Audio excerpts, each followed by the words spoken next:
Hello guys, ఈరోజు ఈ వీడియోలో ఎన్బీకే 109కు సంబంధించి ఓ ఇంట్రెస్టింగ్ టాపిక్ అయితే తీసుకొచ్చాను. అదేంటంటే ఎన్బీకే 109లో బాలయ్య బాబు గారు సింగిల్ రోల్‌లో కనిపించబోతున్నారా? డ్యూయల్ రోల్‌లో కనిపించబోతున్నారా? అని క్లారిటీ అయితే లేదు కదా ఇప్పటివరకు.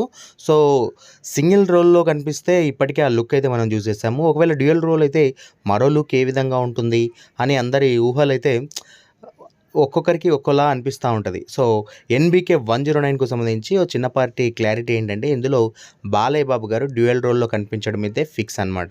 సో, ఇప్పటికే గ్లింప్సీలో కొంతవరకు మనకు కనిపించినట్టుగా బాలయ్య బాబు గారి లుక్‌నైతే చూయించారు. సో, ఫుల్ ఫ్లెడ్జ్డ్‌గా మనకు లుక్‌ని రివీల్ చేయకపోయినా మనకు ఒక ఐడియా వచ్చేసింది ఆ గ్లింప్సీ చూసాక.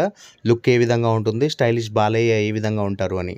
ఇక ఎన్‌బీకే 109లో మరో లుక్ మాత్రం నెక్స్ట్ లెవెల్ రచ్చ చేస్తదనైతే చెప్తా ఉన్నారు. మాస్ లుక్‌గా ఆ లుక్‌నైతే తీర్చిదిద్దారని, బాలయ్య బాబు గారు బియర్డ్ లుక్ మాత్రం నెక్స్ట్ లెవెల్ ఉంటుంది. ఇది ఫ్లాష్ బ్యాక్‌లో వచ్చేటటువంటి లుక్ అనైతే చెప్తా ఉన్నారనమాట. సో, చూడాలి మరి ఏ విధంగా ఆ లుక్ అభిమానులను అలరిస్తుందో అనేది. సో, ఇక వీడియో ఎండ్ చేసే ముందు చిన్న ఇన్ఫర్మేషన్ ఏంటంటే, 'అనన్య' అనే మూవీ మార్చి 22వ తారీఖున విడుదలవుతా ఉంది. సో, దగ్గరలోని థియేటర్‌లో విడుదలైతే ఖచ్చితంగా అందరూ చూసి సపోర్ట్ చేయడానికి ట్రై చేయండి.